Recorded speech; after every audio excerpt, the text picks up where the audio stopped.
That's why there's a heavy traffic, because of this car. Suswerte o ba?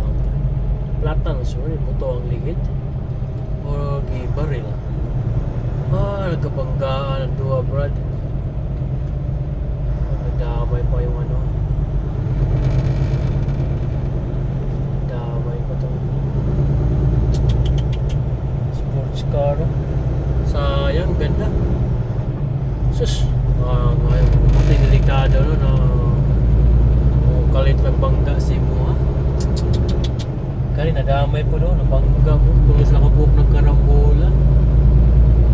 Ay nako, is what it is. May accident talaga. So guys, ayan o, papasok tayo sa